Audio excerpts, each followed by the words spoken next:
জয় মহাপ্রভু। উপস্থিত সকল গৌর গোবিন্দ অনুরাগী ভক্তবৃন্দ, সবার শ্রীচরণে আমার ভুলুণ্ঠিত প্রণাম। কীর্তনের মহাতীর্থ ময়নাডাল থেকে আগত যারা সংকীর্তনের ধারক বাহক গৌরাঙ্গ সেবক কীর্তন আচার্য মণ্ডলী, তারা যারা এসেছেন তাদের চরণে আমার বিশেষ প্রণাম। আজকে আমরা সকলে সমবেত হয়েছি একটি শোক সভায়। বিশেষ করে বাংলার কীর্তন জগতে যতগুলি কীর্তনের আসর আছে, কয়েকটি কীর্তনের আসর খুব বিখ্যাত হয়ে আছে। তার মধ্যে একটি হচ্ছে ঝাঁঝরা কলিয়ারি এলাকার কীর্তনের আসর। বিভিন্ন জায়গার মানুষ কয়লার খনিতে চাকরি করতে এসে এবং কয়লার খনির ইঞ্জিনিয়ারিং শিক্ষা ব্যবস্থায় চাকরি করতে এসে ওখানে সমবেত হন। তারা সেখানে সংসার পাতেন, আবার কাজ শেষ হলে চলে যান যার যার নিজের জায়গায় পরবর্তীকালে। সেই রকম ঝাঁঝরা প্রজেক্টের যারা কর্মরত ছিলেন বা আছেন, তারা যে কীর্তনের একটি আসর ওখানে পরিচালনা করেন, সেই পরিচালক মণ্ডলীর মধ্যে একজন বিশিষ্ট অনুরাগী, কীর্তন অনুরাগী সুধী মানুষ, তিনি হলেন স্বর্গীয় জিতেন্দ্রনাথ মণ্ডল মহাশয়। তার হঠাৎ করে পরলোক গমনে আমরা এখানে তাকে সম্মান জানাতে এসেছি। ঝাঁঝরা প্রজেক্টের যে কীর্তনের আসর, বিভিন্ন মানুষের কাছে ভিক্ষা করে তারা কীর্তন আসর পরিচালনা করেন। খুব রুচিসম্পন্ন এবং বেশ ভক্তিভাবময় বিভিন্ন কর্মকাণ্ড পরিপূর্ণ তাদের সেই কীর্তনের আসর।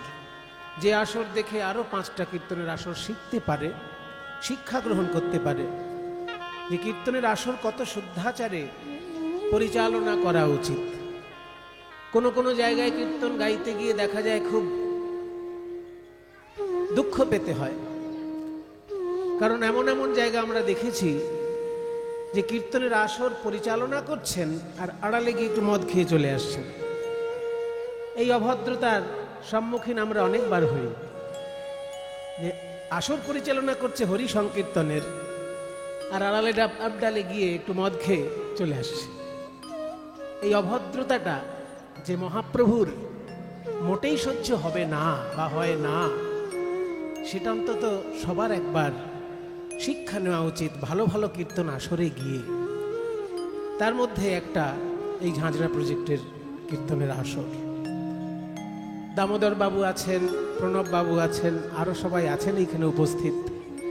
তারা খুব সুচারুভাবে সেই কীর্তন আসর পরিচালনা করেছেন। তারা যখন সেখান থেকে রিটায়ার করেছেন, যিনি দায়িত্ব মাথায় করে নিয়েছিলেন, ভয়ঙ্কর এক রোগগ্রস্ত অবস্থায় অশেষ কষ্ট সহ্য করেও তিনি কিন্তু কীর্তনের আসর পরিচালনা করেছেন। তিনি হলেন এই জিতেন্দ্রনাথ মণ্ডল মহাশয়। সবাই মিলে তার উদ্দেশ্যে একবার হরিধ্বনি করবেন, নিতাই গৌর প্রেমানন্দে হরি বল, হরি বল, হরি বল। যে ভয়ঙ্কর রোগে তিনি আক্রান্ত হয়েছিলেন, তাতে যে কোনো মানুষ ভেঙে পড়ে, কিন্তু তিনি ভেঙে পড়েননি। তিনি তার সহকর্মীদেরকে, মানে কীর্তন আসরের সহকর্মীদেরকে আশ্বস্ত করেছিলেন যে আমার কিছুই হয়নি, আমি ঠিক কীর্তন পরিচালনা করব। আশ্চর্যভাবে যে রোগে তিনি আক্রান্ত হয়েছিলেন, সেই রোগে তিনি পরলোক গমন করলেন না। হঠাৎ করে তার পরলোক গমন হয়ে গেল। হয়তো ভগবান তাকে তাড়াতাড়ি কাছে পেতে চেয়েছেন, তাই কাউকে না ভুগিয়ে, কাউকে কষ্ট না দিয়ে, কাউকে ব্যতিব্যস্ত না করে ছেলের কাছেই মাথা রেখে তিনি পরলোক গমন করেছেন। এমন মানে সহজ সরল মৃত্যু খুব কম লোকের দেখা যায়। তাই ভগবানের সেবা তিনি করেছেন আর ভগবানও তাকে আপন করে নিয়েছেন। আমরাও তাকে সম্মান জানাতে পারছি, আপনারাও তাকে সম্মান শ্রদ্ধা জানানোর জন্য এখানে সমবেত হয়েছেন। দেখুন, কীর্তন বাংলার সর্বশ্রেষ্ঠ সম্পদ, অন্তত গান বাজনার দিক দিয়ে। আমি যদি আপনাদেরকে উদাহরণ দিই, বাংলা এমন একটা দেশ, মানে পশ্চিমবঙ্গ এবং বাংলাদেশ মিলিয়ে তো বাংলা। আমাদের দুর্ভাগ্য যে আমরা বাংলাদেশ মানেই একটা অন্য দেশ ভাবি, তা কিন্তু নয়। বাংলা মানে গোটা বাংলা, বাংলাদেশ এবং পশ্চিমবঙ্গ দুটো মিলিয়ে বাংলার সংস্কৃতি। এই সংস্কৃতিতে এত ধরনের গান বাজনা, যে জেলায় যাবেন সেই জেলার নিজস্ব গান বাজনা আছে। এক একটা জেলায় আবার এক একটা অংশে নিজস্ব নিজস্ব গান বাজনা আছে। অজস্র গান বাজনা এই দুই বাংলার গ্রামে গঞ্জে বিরাজ করছে। আমার রবীন্দ্রনাথ আশ্চর্য হয়েছেন, তিনি বলেছেন যে পৃথিবীর আর কোনো প্রান্তে, শুধু ভারত নয়, পৃথিবীর আর কোনো প্রান্তে এমন বৈচিত্র্যময় গান বাজনা অন্য কোনো প্রদেশে আছে কি না আমি বলতে পারবো না। এবার রবীন্দ্রনাথ মানুষটি এই কথাটা বলা মানে তিনি সারা পৃথিবী ঘোরা লোক, কিন্তু তিনি অল্প বয়সেই ইংল্যান্ডে গিয়ে ইংল্যান্ডের গান বাজনা দেখেও এসেছেন, শিখেও এসেছেন। কাজেই সারা পৃথিবীর গান বাজনা সম্পর্কে খবর নেওয়া মানুষ, এবং সেই ইংল্যান্ডের গান বাজনার অনুকরণে তিনি নিজস্ব গান বাজনাও কিছু রচনা করেছিলেন। সেই রবীন্দ্রনাথ বলছেন যে বাংলায় যেমন বৈচিত্র্যপূর্ণ এই সঙ্গীত, সে আর কোনো প্রান্তে এমনভাবে আছে কিনা বলা মুশকিল। সেই বৈচিত্র্যপূর্ণ সঙ্গীতের মধ্যেই কীর্তন গান অপূর্ব এক ঈশ্বরীয় আশীর্বাদ স্বরূপ। কারণ এই কীর্তন গান একাধারে বাংলার সাধন সঙ্গীত, যারা বৈষ্ণব ভাব অনুযায়ী সাধনা করেন তাদের সাধনার অঙ্গ এই কীর্তন গান। কারণ ভোরবেলায় তাদের মঙ্গল আরতি শুরু হবে, মঙ্গল আরতিতে তারা কীর্তন গান দিয়ে ভগবানের জাগরণ ঘটাবেন, মঙ্গল আরতি করবেন। জাগরণের সময় জাগরণ গান গাইবেন, তারপর মঙ্গল আরতি করবেন। একটু বেলায় আবার গান শুনিয়ে ঠাকুরকে ভোগ দেবেন, দুপুর বেলায় আবার গান শুনিয়েই ঠাকুরকে দুপুরের ভোগ দেবেন। সন্ধ্যাবেলায় সন্ধ্যের যে আরতিটা করবেন সেটাও কীর্তনের মধ্যে দিয়েই করবেন। কাজেই গানে গানে পরিপূর্ণ বৈষ্ণব ধর্মের যজন যাজন। সেটা তো ধর্ম সাধনার অঙ্গ হিসেবে কীর্তন থাকলই, কিন্তু রসসাহিত্য চর্চার ক্ষেত্রেও বাংলার এই কীর্তন গান একেবারে সর্ব উচ্চ আসনে আসীন এক সম্পদ। কেন? অনেকগুলো কারণ আছে। বাংলার কীর্তন গানে যেমন বিভিন্ন রাগ রাগিনীর প্রয়োগ রয়েছে, তেমনি আবার আশ্চর্য সব তালের প্রয়োগ রয়েছে। এই সব তাল বাংলা ছাড়া আপনি অন্য কোথাও পাবেন না। একটু আগে যে দুটো তালে গান গাওয়া হলো, প্রথমে সোমতালে গান গাওয়া হলো, আমি এগুলো কেন বলছি, আপনাদের আশেপাশে হচ্ছে মহাতীর্থ কীর্তনের, কিন্তু সর্বসাধারণের মধ্যে এই তাল তরঙ্গগুলো নিয়ে তো খুব একটা আলোচনা হয় না। যারা গান করেন, যারা গান শেখেন, তারা এগুলো জানেন। প্রথমেই যে দুটো গান আমরা গাইলাম দাঁড়িয়ে, প্রথমটা গাইলাম সোমতালে, তারপর গাইলাম কাটা দশকুশি তালে। তাহলে এই যে সোমতাল শুনছেন, দশকুশি তাল শুনছেন, এই তাল কি অন্য গান বাজনায় আছে? আপনি যদি কাউকে একটা রবীন্দ্রসঙ্গীত গাইতে বলেন, বাবা একটা সোমতালে একটা রবীন্দ্রসঙ্গীত গাও তো, সে তো আকাশ থেকে পড়বে। যদি কাউকে বলা হয় যে কাটা দশকুশি তালে একটা রবীন্দ্রসঙ্গীত গাও, সে তো আকাশ থেকে পড়বে। কারণ এই তালের চর্চা সে জীবনে করেই নি। যে খেয়াল গান করে, মনে করুন শাস্ত্রীয় সঙ্গীতে খুব বড় পণ্ডিত, বাংলাতেই অনেক বড় পণ্ডিত আছেন শাস্ত্রীয় সঙ্গীতে, তাকে যদি বলা হয় যে আপনি একতালি তালে, কীর্তনের একতালি, ক্লাসিক্যালের একতাল নয়, ক্লাসিক্যালের একতাল হচ্ছে 12 মাত্রা, আর কীর্তনের এক তালি হচ্ছে 14 মাত্রা, 4-3-4-3 ছন্দ।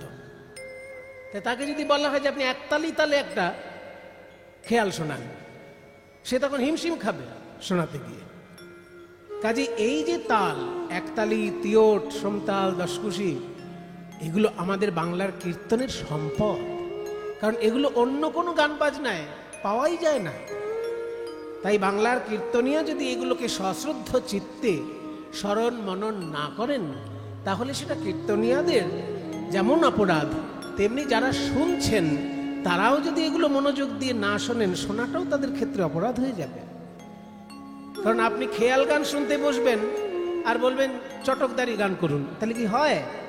খেয়াল গান শুনতে বসলে আপনাকে বিলম্বিত একতাল শুনতেই হবে, বিলম্বিত ত্রিতাল শুনতে হবে।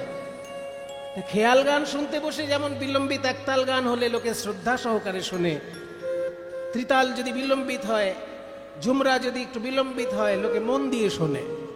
তেমনি কীর্তন গান শুনতে বসলেও যদি দশকশি তালে গান হয়, যদি তিয়ট তালে গান হয়, যদি একাতালি তালে গান হয়, সমতালে গান হয়, সেটা শ্রদ্ধা সহকারে শুনতে হবে। শুধু পার করে দেওয়ার জন্য গানটা শুনে নিলাম বা গেয়ে দিলাম তা নয়, শ্রদ্ধা সহকারে, কারণ এটা প্রধান জায়গা। আর ময়নাডাল হচ্ছে সেই কীর্তনের পীঠস্থান, যেখানে এই বড় বড় তাল নিয়ে শত শত বর্ষ ধরে চর্চা হয়েছে, শত শত, 10-20 বছর নয়। একটা ইনস্টিটিউট যদি তৈরি করা হয় 10-20 বছর পরেই সেটা টালমাটাল অবস্থা হয়ে যায়। কোথাও যদি একটা ইনস্টিটিউট হয়, দেখবেন 10-20 বছর পরেই সেই ইনস্টিটিউটটা থাকবে কিনা সন্দেহ যাবে। কিন্তু এই ময়নাডাল এমন একটা কীর্তনের পীঠস্থান, এখানে শত শত বছর ধরে কীর্তন শিক্ষা হয়েছে, ছাত্রদেরকে খাইয়ে পরিয়ে গান শেখানো হয়েছে এই ময়নাডালে। তাহলে সেই আমি শুনেছি, আমার বাবা আমাকে গল্প করেছেন যে বাংলাদেশ থেকে ছাত্রছাত্রীরা আসতো এই ময়নাডালে খোল বাজনা শেখার জন্য। তারা এখানে খোল শিখে গিয়ে সেইখানের শিক্ষক হতেন। এইখানে যারা ছাত্র, তাদের জেলায় গিয়ে তারা শিক্ষক। কাজী কীর্তন এবং শ্রীখোল বাদ্যের একটা মহাপীঠস্থান এই পাশেই রয়েছে ময়নাডাল। আপনারা ধন্য, সেই মহাতীর্থের পাশে আপনারা বাস করছেন। কীর্তনের রসে আপনাদের ছোটবেলা থেকেই চিত্ত রসায়িত হয়ে আছে। আমার সৌভাগ্য যে আমি এই এলাকায় এসে আপনাদেরকে প্রণাম করতে পারছি। নিতাই গৌর প্রেমানন্দে হরি বল।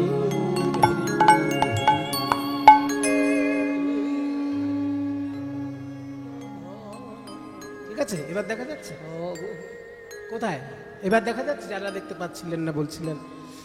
ঠিক আছে, হ্যাঁ। তাই জন্য, সেই জন্য আমাদের পরম সৌভাগ্য, আজকে যে গানটা আমি গাইছি বিরহ গান। মহাপ্রভু নবদ্বীপ ত্যাগ করে চলে গেছেন, সন্ন্যাস গ্রহণ করবে বলে কাটোয়ায় গিয়েছেন। আর নবদ্বীপ পাশে যে সে তীব্র বিরহ বেদনা, সেই বিরহ বেদনা প্রকাশ পাচ্ছে। দেখুন পদকর্তা কি সুন্দর বলছেন।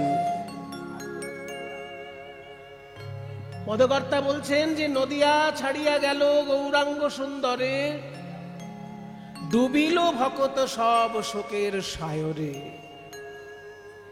শোকের সাগরে তারা ডুবে গেল। কাঁদছেন কারা কারা?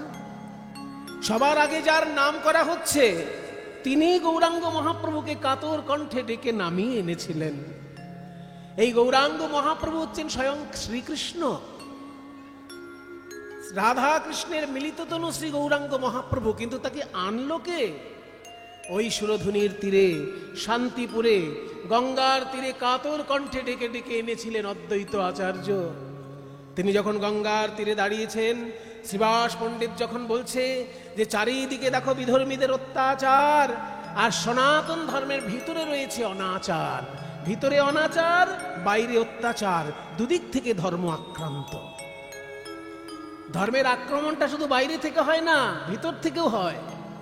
ভিতর থেকে ধর্মকে একদম ক্ষয় করে করে একদম ধর্মটাকে শেষ করে দেয় অনাচার। কাজে ভেতর থেকে অনাচার বেড়ে গেছে, আর বাইরের দিক থেকে অত্যাচার বেড়ে গেছে। অনাচারে আর অত্যাচারে দুদিক থেকে আক্রান্ত ধর্ম। এই সময় স্বয়ং ভগবান যদি নেমে না আসেন, তাহলে রক্ষা করবে কে? তাই অদ্বৈতাচার্যের প্রাণ কেঁদে উঠল। তিনি সুরধুনি তীরে গিয়ে হাতে গঙ্গা জল তুলসী নিয়ে বলছেন, হে কৃষ্ণ, আপনিই বলেছেন গীতার পাতায়, যদা যদা হি ধর্মস্য গ্লানির্ভবতি ভারত অভ্যুত্থানম অধর্মস্য তদাত্মানং সৃজাম্যহম। যখনই যখনই ধর্মের গ্লানি হয়, যদা যদা হি ধর্মস্য গ্লানির্ভবতি, একদম সংস্কৃত থেকে বাংলা সরাসরি অনুবাদ বুঝে নিন। যদা যদা হি মানে যখন যখনই, ছোট ছোট করে বুঝুন। যদা যদা হি মানে যখন যখনই, ধর্মস্য গ্লানির্ভবতি ধর্মের গ্লানি হয়, ভবতি মানে হয়, ধর্মস্য গ্লানির্ভবতি ভারত, এখানে ভারত মানে ইন্ডিয়া নয়। সংস্কৃত পড়লেই সংস্কৃতের মানে জানা যায় না। এখানে ভারত শব্দের অর্থ হচ্ছে ভরত বংশ জাত, অর্থাৎ অর্জুনকে বলা হচ্ছে কথাটা। হে ভরত বংশ জাত অর্জুন, সেবার অর্জুন না বলে ভারত বলা হচ্ছে, মানে ভরত বংশে তোমার জন্ম। তাই যদা যদা হি ধর্মস্য গ্লানির্ভবতি ভারত, হে ভারত অর্থাৎ হে ভরত বংশজাত অর্জুন।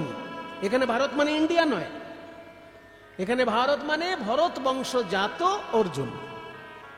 যখনই যখনই ধর্মের গ্লানি হয়, অভ্যুত্থানম অধর্মস্য, অভ্যুত্থান হয় অধর্মের, তদা তখন, আত্মানম মানে নিজেকে, সৃজাম্যহম সৃষ্টি করি আমি, সৃজামি মানে সৃষ্টি করি, অহম মানে আমি, সৃজাম্যহম মানে সৃষ্টি করি আমি। যখনই ধর্মের মধ্যে গ্লানি হয় আর অধর্মের অভ্যুত্থান হয়, তখন আমি নিজেকে সৃষ্টি করি। কেন না পরিত্রাণায় সাধুনাম, পরিত্রাণ করার জন্য। কাদেরকে? সাধুদেরকে, সাধুদেরকে পরিত্রাণ করার জন্য। ভালো করে বুঝে নিন জায়গাটা। এখানে সাধু মানেই কিন্তু আমাদের সামনে যে একটা ছবি ভেসে ওঠে, হয় জটা থাকবে নয় মাথা নেড়া থাকবে। আমরা তো সাধু মানে সেটাই বুঝি, হয় জটা, অনেক জটা, গেরুয়া পোশাক, তারপরে রুদ্রাক্ষের মালা, কিংবা মাথা নেড়া, সাদা পোশাক, মোটা মোটা তুলসী মালা। এই হচ্ছে আমাদের কাছে সাধুর ছবি। কিন্তু সাধুর অর্থ একমাত্র ওই মাথা নেড়া বা জটা নয়। সাধু শব্দের অর্থ হচ্ছে সাধনা যে করে সেই সাধু। তার মাথা নেড়াও থাকতে পারে, তার মাথায় জটাও থাকতে পারে, আবার চিরুনি দিয়ে চুলটা সুন্দর করে আঁচড়ানোও থাকতে পারে। সাধক হলেই হলো, তাকে বলে সাধু। সাধনাটা কি নিয়ে? না যে বিষয়টায় তোমার আত্মার উন্নতি হয় বা জনগণের উন্নতি হয়, এমন একটা বিষয় নিয়ে যারা চর্চা করে তাদেরকে বলে সাধক। যেটাই নিজের কল্যাণ হবে তোমার এবং জনগণের কল্যাণ হবে। এবার মনে করুন যে লোকটা সকাল থেকে বিকেল পর্যন্ত বোম বানাচ্ছে, সেও তো বোম বানানোর সাধনা করছে, কিন্তু সেটা কি সাধনা বলা হবে? সকাল থেকে বিকেল পর্যন্ত যদি একজন বোম বানায়, সেটাকে সাধনা বলা হবে না। কেন না যেখানেই ফাটবে সেখানেই ক্ষতি করবে, হয় শত্রুর ক্ষতি করবে নয় মিত্রেরই ক্ষতি করবে। কাজে বোম বানানোটা একটা সাধনা নয়। কিন্তু যদি সকাল থেকে বিকেল পর্যন্ত একজন মাস্টার মশাই স্কুলে পড়ায়, সেটা সাধনা। কারণ সে ছাত্রদেরকে ভবিষ্যতের একটা প্রজন্ম তৈরি করছে, মানুষ করছে। কাজে সাধনা কে করছে? যে মঙ্গলময় কাজ করছে। মঙ্গলটা তার নিজের ব্যক্তিগতও হতে পারে, আবার সমাজের মঙ্গলও হতে পারে, জগতেরও মঙ্গল হতে পারে। যে বিজ্ঞানীরা ল্যাবরেটরিতে সকাল থেকে বিকেল পর্যন্ত বসে কঠিন তপস্যা করছে সত্যকে আরো বেশি করে জানার জন্য, তারাও সত্যের সাধক। কাজে বিজ্ঞানীও সাধক, অধ্যাপকও সাধক, শিক্ষকও সাধক। যারা যারা মঙ্গলময় কাজের সঙ্গে যুক্ত তারাই সাধক। এবার মনে করুন তার মধ্যে যদি কেউ ভেবে রাখে যে আমি শুধু নাম জপ করব, এটাই আমার সাধনা, নিশ্চয়ই ভাবতে পারে সেও সাধক।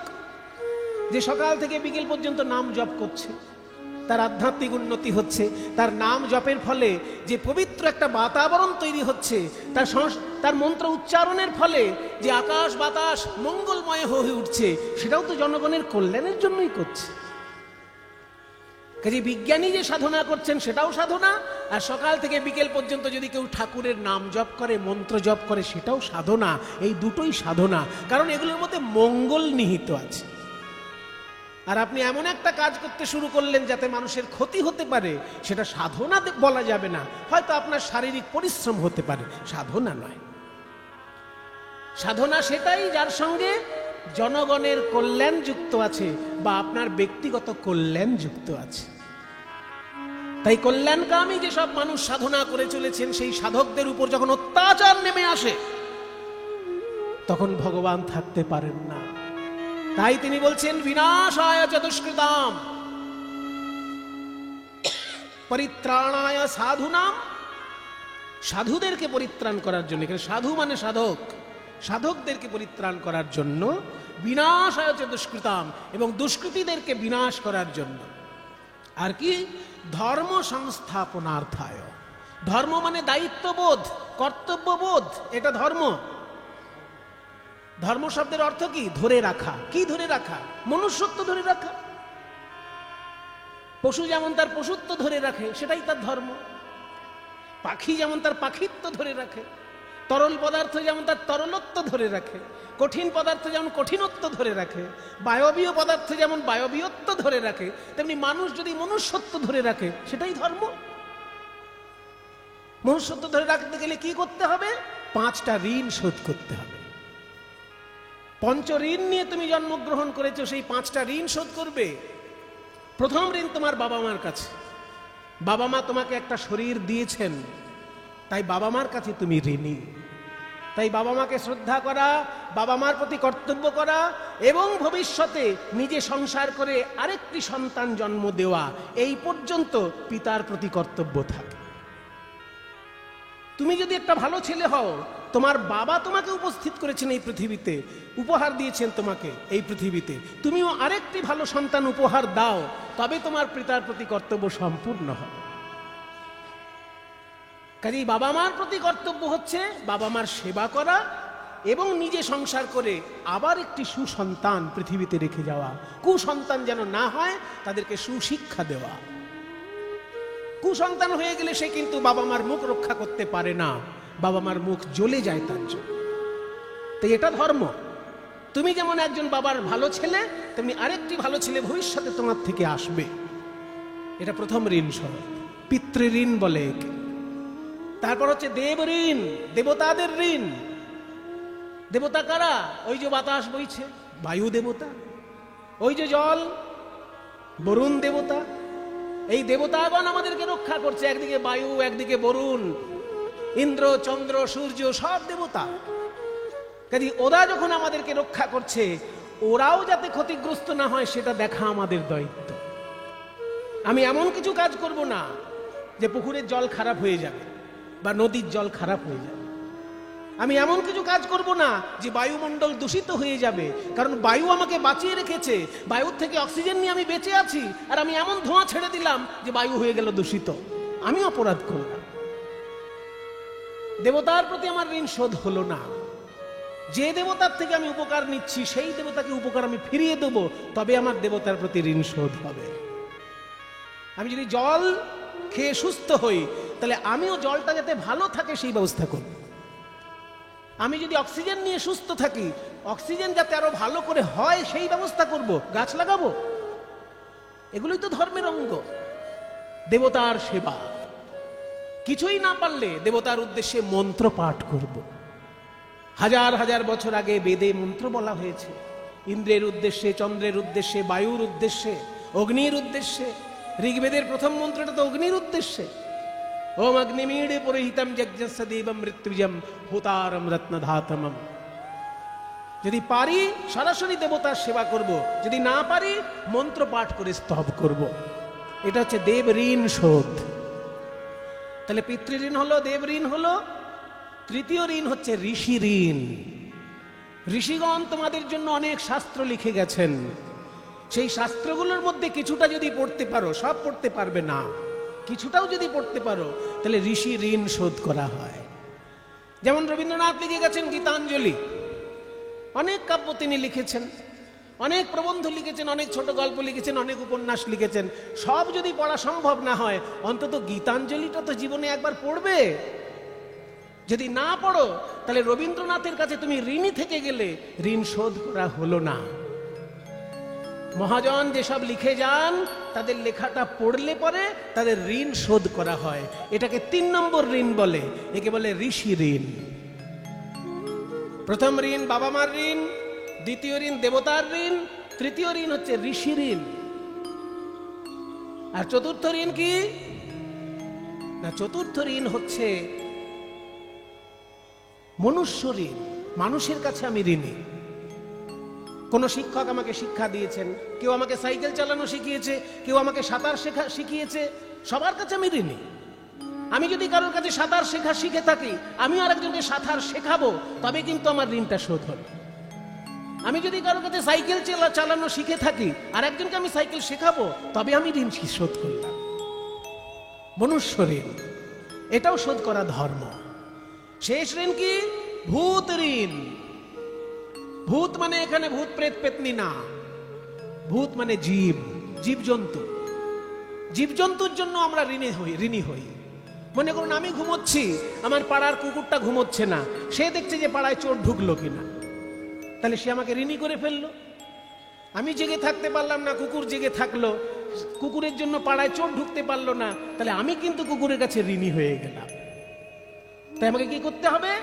সুযোগ পেলে কুকুরটাকে একটু খাইয়ে দিতে হবে, কুকুরটাকে একটু আদর করে দিতে হবে, সে যাতে বুঝতে পারে যে না, আমি চোর তাড়িয়েছি বলে এরা আমাকে খাওয়াচ্ছে, ঋণ শোধ করা হয়ে গেল। ঠিক তেমনি আমরা কুকুর, গরু, যত আমরা জীবদেরকে সেবা করি, এটা ভূত ঋণ শোধ হয়। 5 রকমের ঋণ নিয়ে আমরা জন্মাই। মুনি ঋষিগণ বলেছেন এই 5 রকম ঋণ শোধ করাই আমাদের প্রধান ধর্ম। মনুষ্যত্ব বাঁচিয়ে রাখাই প্রধান ধর্ম। মনুষ্যত্ব বাঁচিয়ে রাখতে গেলে এই 5টা ঋণ শোধ করতে হয়। তাই ভগবান বলছেন, ধর্মের মধ্যে যখন গ্লানি ঢুকে যায় বা অধর্ম ফুলে ফেপে ওঠে, তখন আমি আসি ধর্মকে নতুন করে স্থাপনা করার জন্য। তাই অদ্বৈত আচার্য কেঁদে বলছে, গৌর হরি কবে আসবে তুমি? হে বিষ্ণু, হে কৃষ্ণ, তুমি তো গীতায় বলেছো আমি যুগে যুগে নেমে আসি, কবে নেমে আসবে? এই বলে যখন তুলসী পাতা নিয়ে গঙ্গার জলে ভাসিয়ে দিল, কি দেখলো? যে যেদিকে জল তার উল্টো দিকে তুলসী পাতা যাচ্ছে। আধ্যাত্মিক ব্যাপার, জলের স্রোতের বিপরীতে তুলসী পাতা যাচ্ছে। কোথায় গেল না? যেখানে শচী মা। দেখবেন অনেক সময় গঙ্গার ধারে, নদীর ধারে দেখবেন ঘূর্ণিপাক এমন হয়ে যায় যে জলের উল্টো দিকেও কখনো কখনো জিনিস যেতে থাকে। সেটা জলের একটা ঘূর্ণিপাক ওখানে এমন ভাবে তৈরি হয়ে যায় যে যেদিকে জল তার উল্টো দিকে তুলসী পাতা যাচ্ছে। এগুলো গঙ্গার ধারে যারা না গিয়েছে, কলকাতায় গঙ্গার ধারে যাবেন, দেখে আমরা ছোটবেলায় অনেকবার দেখেছি, জল যাচ্ছে বাঁদিকে, কিন্তু সামনে কিছু একটা ভাসিয়ে দিলাম, সেটা ডান দিকে চলে যাচ্ছে। কারণ বিরাট ঘূর্ণি তৈরি হয়েছে। ওদিকে জল যাচ্ছে, ওই একই জলে তুলসী ফুল বেলপাতা এদিকে যাচ্ছে, দেখা গেছে গঙ্গা। তাই অদ্বৈত কি করলেন? তুলসী পাতা ভাসিয়ে দিলেন। যেই ভাসিয়ে দিলেন, কোথায় গেল সেটা? তুলসী যায় নীরে নীরে, অদ্বৈত যায় তীরে তীরে। তুলসী যায় নীরে নীরে, অদ্বৈত যায় তীরে তীরে। আসি উপনীত নদিয়ায়, আসি উপনীত নদিয়ায়। যেখানেতে শচী মাতা, শচী মা স্নান করছিলেন গঙ্গায় নেমে, আর ওই অদ্বৈতের ভাসানো তুলসী পাতা শচীমাকে বেষ্টন করতে করতে করতে করতে নাভির কাছে এসে বিলীন হয়ে গেল। যেখানেতে শচী মাতা তুলসী আইল তথা, যেখানেতে শচী মাতা তুলসী আইল তথা। মায়ের গর্ভদেশে তুলসী মিলা, মায়ের গর্ভদেশে তুলসী মিলা। অদ্বৈত আচার্য দূর থেকে দেখলেন এক সতী সাধ্বী শিরোমণি স্নান করছেন গঙ্গায়, আর তার তুলসী পাতা ওই শচী মায়ের গর্ভের কাছে বিলীন হয়ে গেল।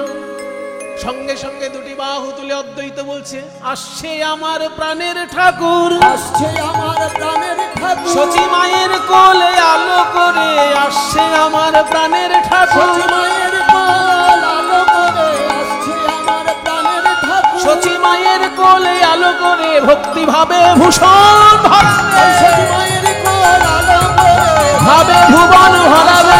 শচী মায়ের কোল আলো করে আসছে আমার সোনার ঠাকুর। গর্ভদেশে তুলসী মিলা। শচী মায়ের গর্ভের কাছে তুলসী বিলীন হয়ে গেল। অদ্বৈতের দৃঢ় বিশ্বাস তৈরি হলো, এই রমণীর কোল আলো করে আমার ভগবান নেমে আসবে। সত্যিই দেখা গেল ফাল্গুন মাসের পূর্ণিমায় গৌর সুন্দর আবির্ভূত হলেন সচী মায়ের কোল আলো করে। চোখের সামনে নিমাই বড় হলো, নবদ্বীপে অসম্ভব সম্ভব করে দিল।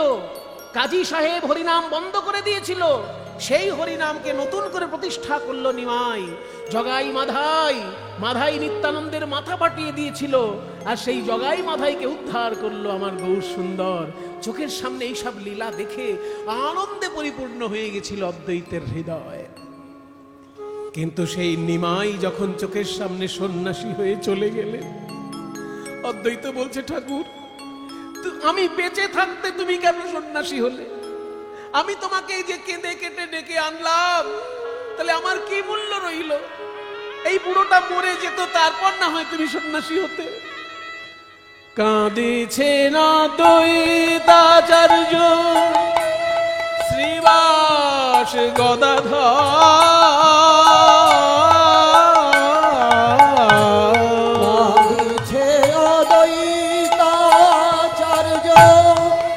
শ্রীবাস গদাধর, কাঁদিছে অদ্বৈতাচার্য। ওহে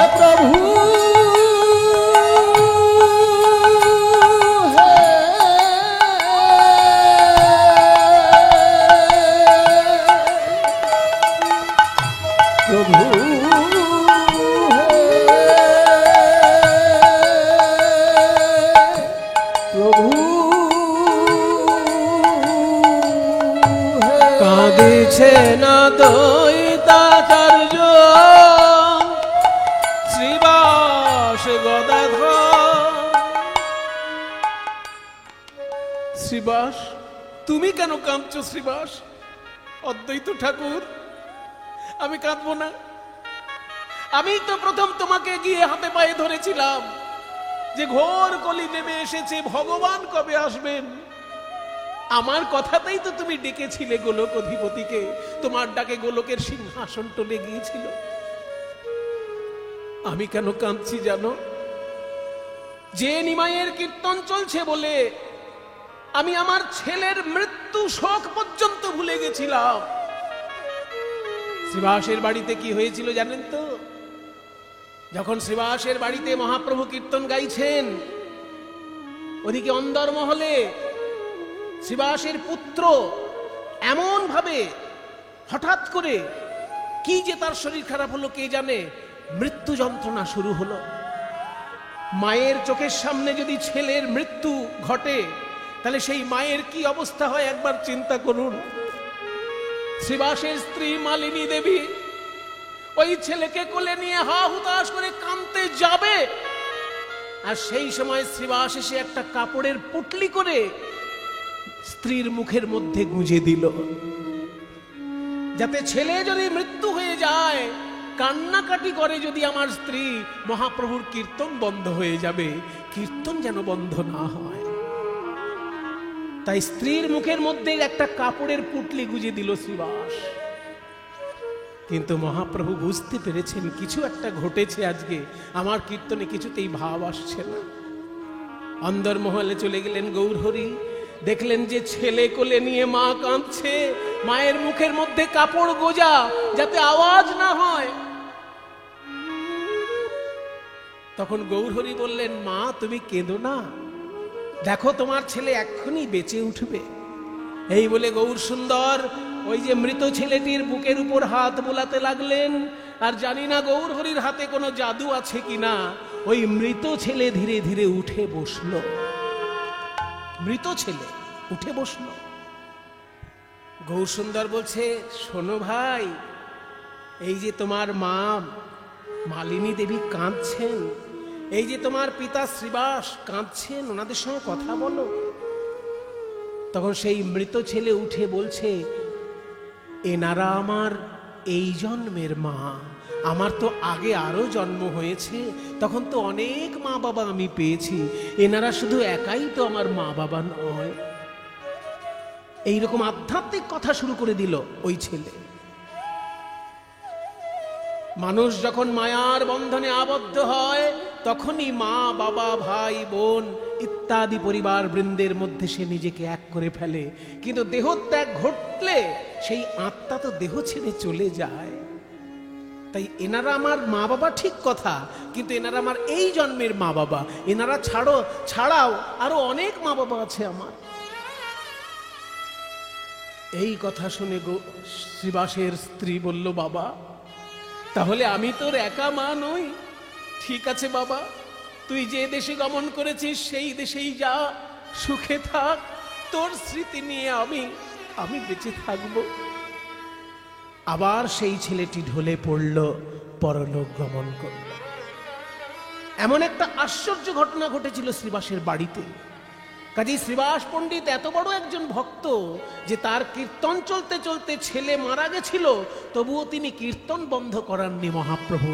আর সেই গৌর শ্রীবাস পণ্ডিত কাঁদবে না? আজকে নিমাই চলে গেছে নবদ্বীপ ছেড়ে। তাই কাঁদিছে অদ্বৈতাচার্য শ্রীবাস গদাধর কাঁদছেন যে আমি যে গলায় মালা পরিয়ে চেয়ে থাকতাম, আমি সেই গলা কোথায় পাবো? মালা গাঁথলেই বা সেই গলা আমি কোথায় পাবো? আরো কে কাঁদছেন? কাঁদিছে অদ্বৈতাচার্য শ্রীবাস গদাধর। বাসুদেব দত্ত কাঁদে, মুরারি বক্রেশ্বর। বাসুদেব দত্ত কাঁদে, মুরারি বক্রেশ্বর।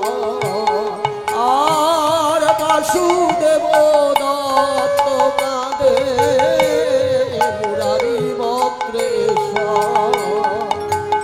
আর বাসুদেব দত্ত কাঁদে, মুরারি বক্রেশ্বর। বাসুদেব দত্ত কাঁদছে মহাপ্রভুর জন্য, যার কীর্তন শুনে মহাপ্রভু বড় আনন্দ পেতেন। এই বাসুদেব দত্ত। মুরারি কাঁদবে না? এই যে হনুমানজির মন্দির রয়েছে আপনাদের সামনেই, এই হনুমানজি কলিযুগে মুরারি গুপ্ত। ত্রেতা যুগে যিনি হনুমান, তিনি কলিযুগে মুরারি গুপ্ত। এই মুরারি গুপ্ত মহাপ্রভুর থেকে বয়সে বড় ছিলেন এবং মহাপ্রভুর পারিবারিক চিকিৎসক ছিলেন। মানে নিমাইয়ের যদি শরীর খারাপ হতো, মুরারি গুপ্ত ওষুধ দিতেন। কিন্তু সেই মুরারি গুপ্তের একদিন চৈতন্য ঘটিয়েছিলেন গৌরাঙ্গ মহাপ্রভু। কাজে সেই মুরারি গুপ্ত যেদিন থেকে নিমাইকে চিনতে শিখেছিল, সেদিন থেকে নিমাইয়ের সমস্ত ঘটনা ডায়েরির মতো লিখে রাখত। ওই জন্য মুরারি গুপ্তের লেখা গ্রন্থটা চৈতন্য মহাপ্রভুর জীবনী গ্রন্থের মধ্যে সব থেকে বেশি প্রামাণ্য হিসেবে গ্রহণ করা হয়। কারণ মুরারি গুপ্ত চৈতন্যদেবের পারিবারিক চিকিৎসক এবং ছোটবেলা থেকে চোখের সামনে নিমাইয়ের সমস্ত ঘটনা দেখে তিনি সংস্কৃতে ডায়েরির মতো লিখতেন। ডায়েরিকে বাংলা ভাষায় করচা বলে। ওই জন্য মুরারি গুপ্তের গ্রন্থটার নাম মুরারি গুপ্তের করচা। সেই মুরারি গুপ্ত যিনি কিনা হনুমানজিকে দেখুন, ভক্তিভাবে পরিপূর্ণ, কিন্তু শরীরটা দেখে কেমন লাগছে? মনে হচ্ছে যেন প্রতিদিন জিমে যায়। শরীর চর্চা করেন এমন যে পেশিগুলো একেবারে ওই যারা জিমে যায় সেই ছেলেগুলির মতন দেখতে। কাজেই শরীর চর্চা করেন কেন? না ভক্তিতে যাতে শক্তি বজায় থাকে। শক্তি যদি ভিতরে না থাকে, ভক্তি যাজন করা সম্ভব নয়। মনে করুন একাদশীতে আপনি উপোস করবেন, কিন্তু আপনার যদি ক্ষমতা না থাকে, তাহলে উপোস করতে গেলে তো বারবার আপনার গ্যাস হবে। গ্যাস হয়ে এমন অসুস্থ হয়ে যাবেন, একাদশীর 12টা বেজে যাবে। সেই জন্য শরীর সুস্থ না থাকলে ভক্তি করা অত সহজ নয়। মনে করুন বৃন্দাবন পরিক্রমা করবেন, যদি শারীরিক পরিশ্রম, যদি শারীরিক ক্ষমতা না থাকে, বৃন্দাবন পরিক্রমা করতে পারবেন? মনে করুন পাহাড়ে 4 ধাম ঘুরবেন, কেদার বদ্রী দর্শন করবেন, গঙ্গোত্রী যমুনোত্রী দর্শন করবেন, তাহলে সেইগুলো দেখতে গেলে তো শারীরিক ক্ষমতা চাই।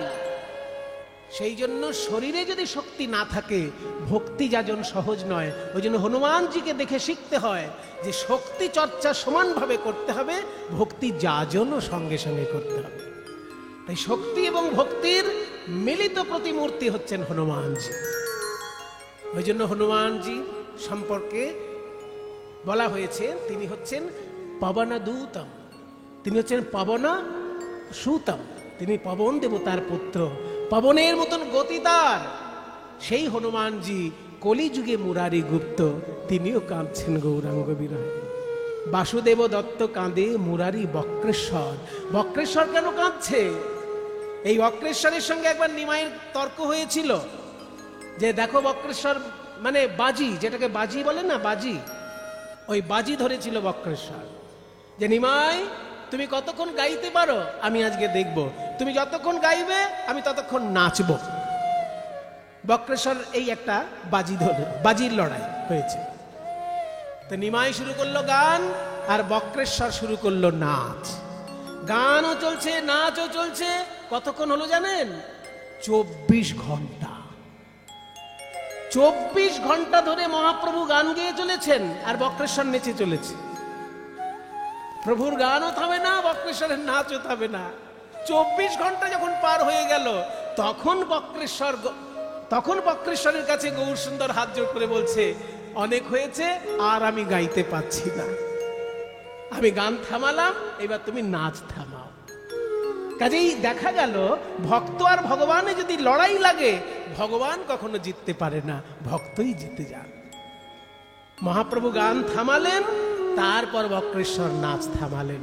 সেই বক্রেশ্বর আজকে কাঁদবে না যে আমাকে সেইভাবে নাচাবে কে, গান গেয়ে গিয়ে আমাকে নাচাবে কে? বাসুদেব দত্ত কাঁদে, মুরারি বক্রেশ্বর। বাসুদেব দত্ত কাঁদে, মুরারি বক্রেশ্বর। এতক্ষণ যাদের জীবনের ঘটনা বর্ণনা করলাম তারা সবাই কাঁদছেন গৌরাঙ্গ বিরহে, দুটি নয়ন উন্মিলিত রেখে। কিন্তু এখন যিনি কাঁদছেন তিনি কিন্তু চোখ দুটি বন্ধ রেখে কাঁদছেন। তিনি কে না? তিনি মুসলমান পরিবারে জন্মগ্রহণ করলেও প্রতিদিন 3 লক্ষ হরিনাম জপ করতেন। তিনি হলেন হরিদাস ঠাকুর। কাঁদিছেন হরিদাস, দুই আঁখি মুদিয়া। কাঁদিছেন হরিদাস, দুই আঁখি মুদিয়া। সবাই বলছে হরিদাস তুমি 3 লক্ষ নাম জপ করো। মুসলমান পরিবারে জন্মগ্রহণ করে নাম জপ করেছো বলে সেই অপরাধে মুসলমান শাসন ব্যবস্থা তোমাকে 22 বাজারে বেত্রাঘাত করেছে, তবুও তুমি ভয় পেয়ে নাম ছেড়ে দাওনি। কিন্তু আজকে তুমি চোখ বন্ধ করে কাঁদছো কেন হরিদাস? হরিদাস বলছে আমি আর চোখ খুলবো না। আমি চোখ খুলে কি দেখবো?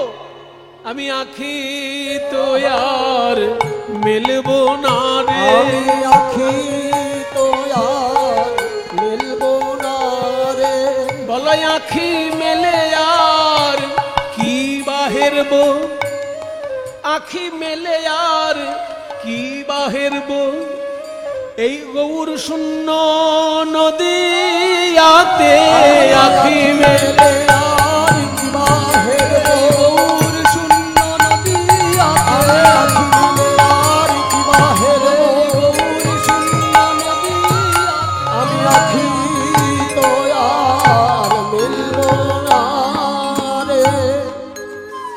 কাঁদিছেন হরিদাস, দুই আঁখি মুদিয়া।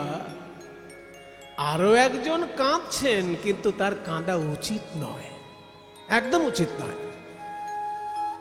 কিছু মনে করবেন না, একটা অন্য ধরনের কথা বলছি, মায়েরা কিছু মনে করবেন না।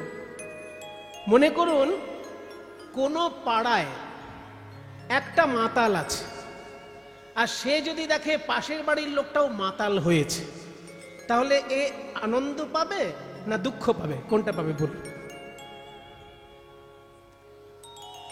একজন মাতাল যদি দেখে পাশের বাড়ির লোকটাও মাতাল হয়েছে, তাহলে তার আনন্দের খবর না দুঃখের খবর? কিসের আনন্দের খবর মশাই? তার মানে দলে ভারী হলো না, দুজন মিলে একসঙ্গে মৌজ করা যাবে। তাহলে একটা মাতাল যদি দেখে আর একটা মাতাল জন্মেছে, তার খুব আনন্দ পায়। ঠিক তেমনি একজন সমাজ সেবক যদি দেখে আর একজন সমাজ সেবক হয়েছে তারও আনন্দ হয়।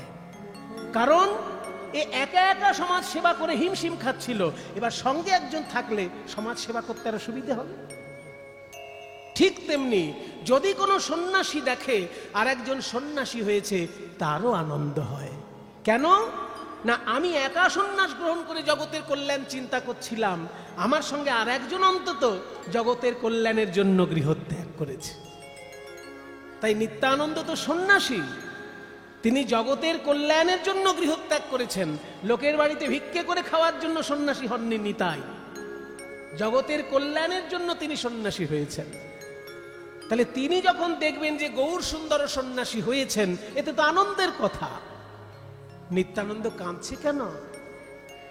উত্তর দিয়ে দিচ্ছেন পদকর্তা, কাঁদে নিত্যানন্দ। ও নিতাই, তুমি কাঁদছো কেন গো? তোমার তো আনন্দ করার কথা, দুই হাত তুলে নাচার কথা, কারণ তুমিও সন্ন্যাসী আর নিমাইও সন্ন্যাসী হয়েছে। নিত্যানন্দ বলছে, আমি কাঁদছি কেন জানো? আমার মনে আনন্দ হচ্ছে নিমাই সন্ন্যাসী হয়েছে বলে। আমি কেন দুঃখ করতে যাব মশাই? আমি কি নবদ্বীপের লোক? আমি তো বীরভূমের লোক। নবদ্বীপের পাড়ার একটা ছেলে যদি সন্ন্যাসী হয়, আমার তাতে কি যায় আসে? আমি তো মানুষটা বীরভূমের। নিত্যানন্দের জন্ম কোথায়? তারাপীঠের কাছে। তাহলে তারাপীঠের কাছে বীরচন্দ্রপুর এক চক্রা গ্রাম, সেটা হচ্ছে নিত্যানন্দের জন্মস্থান। আর নবদ্বীপে নিমাই হচ্ছে নবদ্বীপের। তো নবদ্বীপের ছেলে যদি সন্ন্যাসী হয়, তো নিত্যানন্দে তাতে কি যায় আসে? তার আনন্দ করার কথা। কিন্তু তবুও নিত্যানন্দের চোখে জল কেন? না, ওই গৌর সুন্দরের মা যে শচী দেবী, ওই শচী দেবীর মুখের দিকে তাকাতে পারছে না নিতাই। নিত্যানন্দ ভাবছেন, আমি আমার মাকে ছেড়ে সন্ন্যাসী হয়েছিলাম, আজকে শচী মা যে কাঁদছেন, তাহলে আমার মা নিশ্চয়ই এইভাবেই কেঁদেছিলেন পথে পথে। তাই পদকর্তা কত নিখুঁত ভাবে লিখেছেন দেখুন, যে নিত্যানন্দ কাঁদছেন বটে, তবে নিমাইয়ের জন্য নয়। কাঁদে নিত্যানন্দ শচীর মুখ নিরখিয়া। কাঁদে নিত্যানন্দ শচীর মুখ নিরখিয়া। হবে বুঝি শচী রানী পাগলিনী, আমার শচী রানী পাগলিনী। বলি হারায়ে গৌর গুণমণি, হবে শচী রানী পাগলিনী। আজ হারায়ে গৌর গুণমণি, মায় আমার যেন মনি হারা ফণি, হাওলায়ে গৌর গুণমণি। হারায়ে গৌর গুণমণি, যেন মনি হারা ফণি। হবে শচী রানী পাগলিনী। নিত্যানন্দ গিয়ে শচী মায়ের দুটি চোখের জল মুছিয়ে দিয়ে বলছে, মা তুমি কেঁদো না। আমি যখন সন্ন্যাসী হয়েছিলাম, আমার মা পদ্মাবতী বোধহয় এইভাবেই কেঁদেছিল, সেটা তো আমি দেখতে পাইনি। আজকে তোমার মধ্যে দিয়ে আমার মাকে দেখছি। নিমাই সন্ন্যাসী হয়েছে, তুমি কাঁদবে কেন? এই যে তোমার ছেলে আছে, তোমার ওই নিমাইকে ঠিক ফিরিয়ে এনে তোমার সঙ্গে দেখা করিয়ে দেবে। এত সুন্দর বর্ণনা দিচ্ছেন যিনি, এইবার সেই পদকর্তা বলছেন, আমি কেন কাঁদছি জানো? আমি মহাপ্রভুর একজন প্রিয় গায়ক। মহাপ্রভুর অনেক কীর্তন গায়ক প্রিয় ছিলেন, তার মধ্যে তিনজনের নাম বেশি করে শোনা যায়, এবং তারা হলেন তিনজনই মহাপ্রভুর পার্ষদ। তারা একই পরিবারের ছেলে, তিন ভাই, মাধব ঘোষ, গোবিন্দ ঘোষ আর বাসুদেব ঘোষ। এই ঘোষ পরিবারের তিন ভাই, তারা তিনজনই এত সুন্দর কীর্তন গাইতেন যে মহাপ্রভু শুনলেই দুটি বাহু তুলে নৃত্য করতেন। তাই শাস্ত্রে লেখা আছে, মাধব গোবিন্দ বাসু ঘোষ তিন ভাই, যাহার কীর্তনে নাচেন চৈতন্য গোসাই। বসুদেব ঘোষ বলছে, আমি আমার মহাপ্রভুকে কীর্তন শুনিয়ে আনন্দ পেতাম, মহাপ্রভু আমার গান শুনে আনন্দ পেতেন, কিন্তু আমি শিখতাম তো মহাপ্রভুর কাছে। এখন সেই কীর্তনের সুর আর কোথায় পাবো? উনি সন্ন্যাসী হয়ে দেশে দেশে ঘুরবেন, আর কি ওনার কণ্ঠে ওই পাষাণ গলানো সুর আমরা শুনতে পারবো? তাই বাসু ঘোষ কাঁদছেন, বড় সুখময়, বড় সুখময় কীর্তন করিত নদিয়ায় সঙরি। সঙরি মানে স্মরণ করে, সঙরি সেসব কথা স্মরণ করে করে, চিন্তা করে করে বাসুর হিয়া ফাটি যায়। বাসুদেব ঘোষের বুক যেন ফেটে যাচ্ছে। বড় সুখময় কীর্তন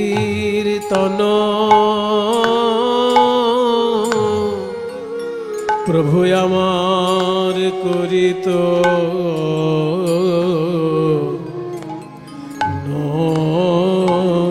নদিয়ায়। আজ সঙরি সে সব বাসুর হিয়া ফাটি যায় রে। সঙরি সে সব বাসুর। বলো বলো এখন কীর্তন কে করিবে? বলো বলো এখন কীর্তন কে করিবে? এই সোনার নদী ঘরে ঘরে এখন কীর্তন কে করিবে? এই সোনার নদী ঘরে ঘরে তেমন ভাবে পাষাণ গলানো সুরে সোনার নদী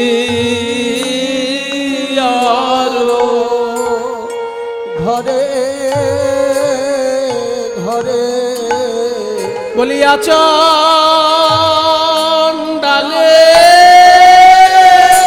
কোলে ধরে নদী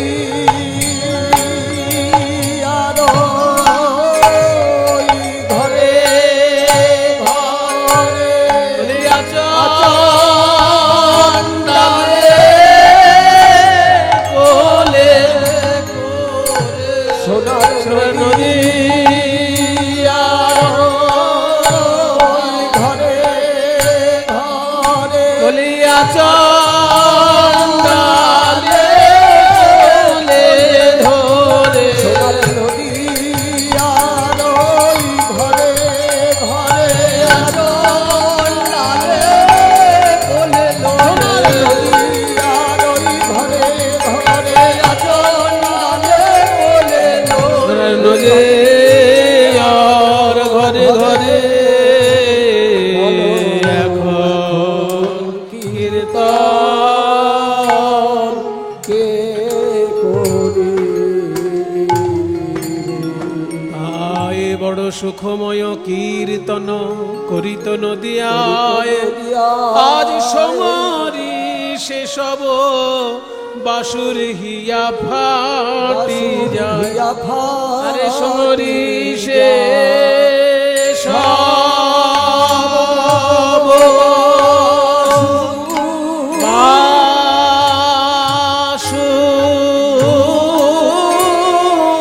বাসুর হিয়া ফাটি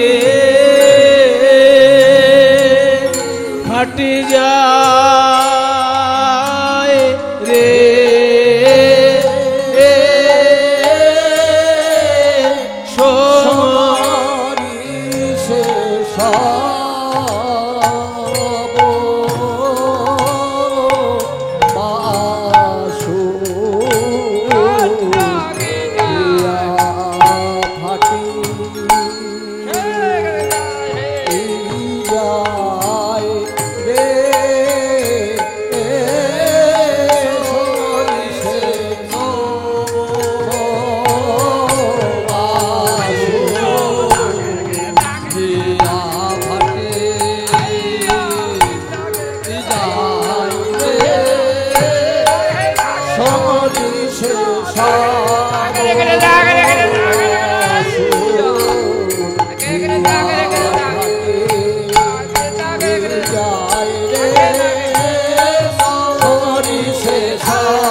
কত রকম তিহাই ঢুকানো যাবে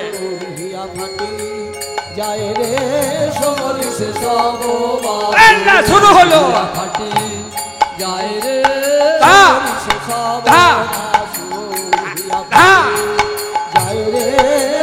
একটা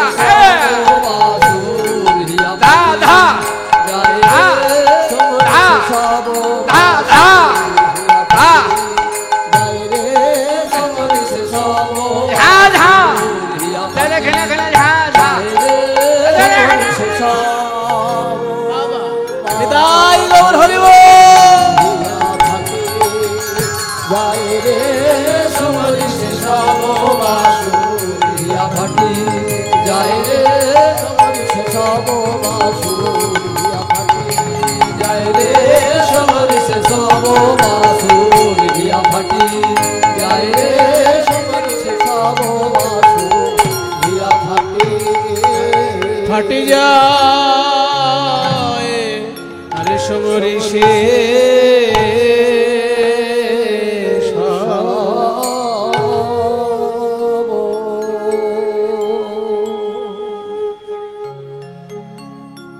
জগতের কল্যাণের জন্য মহাপ্রভু গৃহত্যাগ করলেন। ভারতবর্ষে যত যত মহাপুরুষ এসেছেন তাদের অনেকেই জগতের কল্যাণের জন্য ঘর ছেড়েছেন। সব থেকে প্রাচীন যুগে বুদ্ধদেব, তিনি রাজপুত্র হয়েও সমস্ত কিছুর অনিত্যতা উপলব্ধি করে গৃহত্যাগ করেছিলেন। কিন্তু সেই বুদ্ধদেব নিয়ে যখন নানা রকম বিতর্ক তৈরি হলো, এমনকি সনাতন ধর্মেরও উপর গ্লানি নেমে এলো, সেই সময় সনাতন ধর্মের রক্ষার জন্য শঙ্করাচার্য অল্প বয়সে গৃহত্যাগ করে সকলকে বুঝালেন সনাতন ধর্মের মহিমা। চৈতন্য মহাপ্রভু দেখুন, স্বামী বিবেকানন্দ দেখুন, সবাই জগতের কল্যাণের জন্য অল্প বয়সেই গৃহত্যাগ করেছেন। তাদের ব্যক্তিগত সুখ স্বাচ্ছন্দ্য সব ত্যাগ করেছেন আমাদের সুখের কথা ভেবে। তাই আজকে মহাপ্রভু যখন নবদ্বীপ ত্যাগ করলেন, নদিয়াবাসীর বিরহের কথা আমরা শুনলাম। এইবার বৃন্দাবনে দেখব কৃষ্ণ বিরহে ব্রজ গোপীর কেমন দশা এবং শেষে কিভাবে মিলন হলো, সেই বিরহ দশা আজকে আমরা শুনব। হিন্দি ভাষায় ছোট্ট একটি গান গেয়ে নি, তারপরেই পদাবলী সাহিত্যে আবার ফিরে আসছি। হিন্দিতে বলা হচ্ছে জব সে শ্যাম সিধারে, সেটাও বিরহেরই গান। জব সে মানে যখন থেকে, শ্যাম মানে কৃষ্ণচন্দ্র, সিধারে, সিধারে মানে বিদায় নিলেন। হিন্দিতে সিধারে মানে বিদায় নিলেন, পধারে মানে আগমন করলেন। আগম নিগম, पधारे सिधारे। जब से श्याम सिधारे तड़प तड़प जिया जावत मोरे। जब से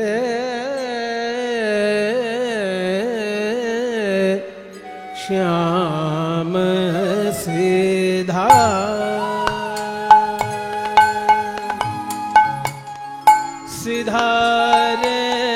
श्याम सिधारे, जब से श्याम सिधारे सिधारे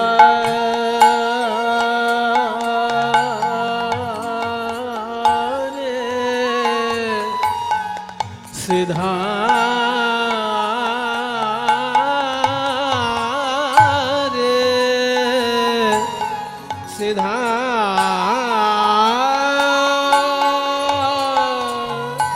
सिधारे रे श्याम सिधारे सिधारे, जब से श्याम सिधारे सिधारे, जब से श्याम सिधारे सिधारे, तड़प तड़प जिया जाए,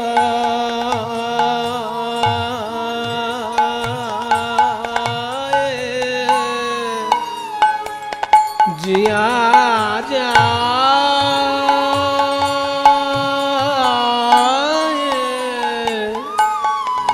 जिया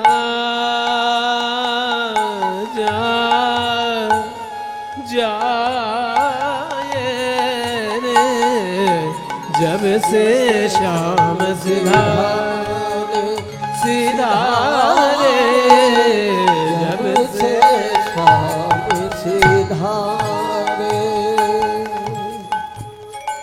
बिन प्रीतम देखी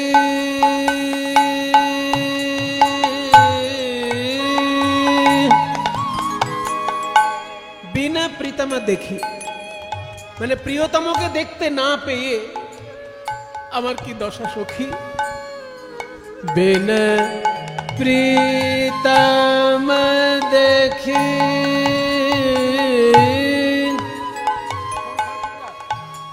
मेरा प्राण जवत है, আমার প্রাণ বুঝি যায় সখী। লাদে লাদে মানে এনে দে, লাদে